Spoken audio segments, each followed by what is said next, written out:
તો ભગવાનનું નામ એક એવું સ્ટેન્ડ છે, એ અંદર જઈને જ્યાં પણ ખૂણે ખાચરે, જ્યાં પણ કચરો પડ્યો છે ત્યાંથી લઈ આવી અને બહાર ફેંકી દે છે. માટે ઈશ્વરનું નામ લઈએ, પરમાત્માના નામ સાથે આપણી પવિત્રતા થાય. તમે જોજો, કોઈ પણ સત્કર્મનો પ્રારંભ કરશો ને ત્યારે સૌથી પહેલા ભગવાનનું નામ સંકીર્તન થતું હશે. કોઈ પણ સત્કર્મનો વિશ્રામ થાય ત્યારે ભગવાનનું નામ સંકીર્તન થાય. અને કળયુગમાં તો કેવળ એક પરમાત્માનું નામ જ એવું છે કે જે તમને મુક્તિ અપાવે, જે તમને પવિત્ર બનાવે. તો એવા એવા ભગવાનના નામ સાથે જે ભગવાનનું નામ સતત લે છે. પ્રશ્ન મારે તમને અહીંયા લઈ જવો છે કે નારદજી સતત ભગવાનનું નામ લે અને એ માણસ કથા સાંભળે તો મહિમા કોનો? નામનો મહિમા કે કથાનો મહિમા? પ્રશ્ન એ પણ છે. ભગવાન કરતા ભગવાનનું નામ મોટું છે. શ્રીમદ ભાગવતમાં જ કથા છે. આપણે બધાને દુઃખ પડે તો આપણે કોને યાદ કરીએ? ભગવાનને. પણ જ્યારે માસી પૂતના ભગવાનને લઈને આકાશ માર્ગે ઉડી અને ભગવાને એનો ઉદ્ધાર કર્યો અને પછી માં યશોદાએ લાલનજીને જ્યારે એ છાતી ઉપરથી લઈ અને નીકળ્યા, સૌથી પહેલા ગાયોની ગૌશાળામાં ગયા.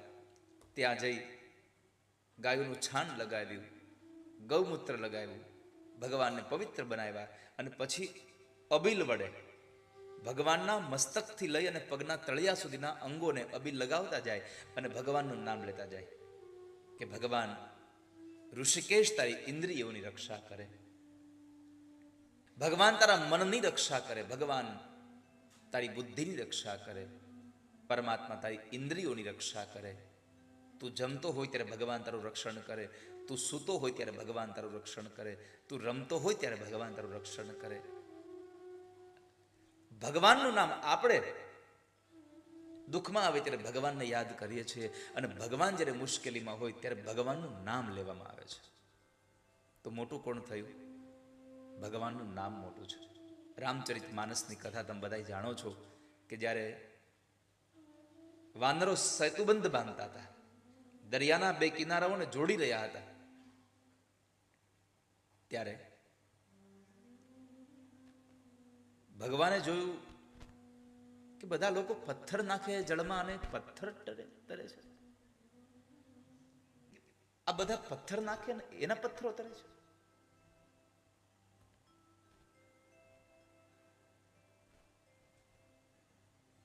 લાવ હું પ્રયત્ન કરું. બધા લોકો સાંજ પડે પોતપોતાના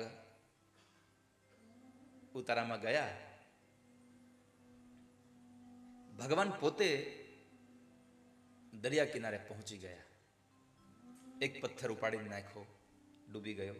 બીજો પથ્થર ઉપાડીને નાખ્યો, ડૂબી ગયો. ભગવાન વિચાર કરે કે આ લોકો પથ્થર નાખે તો તરે છે અને હું નાખું તો ડૂબી જાય છે. ભગવાને ફરી પાછા 2-4 પથ્થર નાખ્યા, ફરી પાછા 2-4 પથ્થર ડૂબી ગયા. પાછળ બેઠા બેઠા હનુમાનજી હસ્યા. સાંભળ્યું કાંક તો કોઈક હસે છે, જે પાછળ વાળો જોવે છે ત્યાં તો એને હનુમાનજી હતા. ભગવાને પૂછ્યું કે હનુમાન તમે ક્યારે આવ્યા? હનુમાનજી બે હાથ જોડીને કે પ્રભુ તમે પેલો પથ્થર નાખ્યો ને ત્યારે. પછી ભગવાને પૂછ્યું કે મને એ નથી સમજાતું કે તમે લોકો બધા પથ્થર નાખો તો તરે છે, આ હું પથ્થર નાખું તો કેમ ડૂબી જાય છે? ત્યારે હનુમાનજીએ બહુ સુંદર જવાબ આપ્યો, ભગવાન અમે પથ્થર નાખીએ ને તમારું નામ લખીને પછી નાખીએ છીએ. પથ્થર ઉપર તમારું નામ લખી અને અમે પથ્થર જળમાં નાખીએ છીએ એટલે પથ્થર તરી જાય છે, પણ તમે સ્વયં જે પથ્થરને નાખી દો એ ક્યાંથી તરે? પછી તમે તર છોડી દો એ ક્યાંથી તરે? આ સંસારમાં નામથી માણસ તરી જાય છે.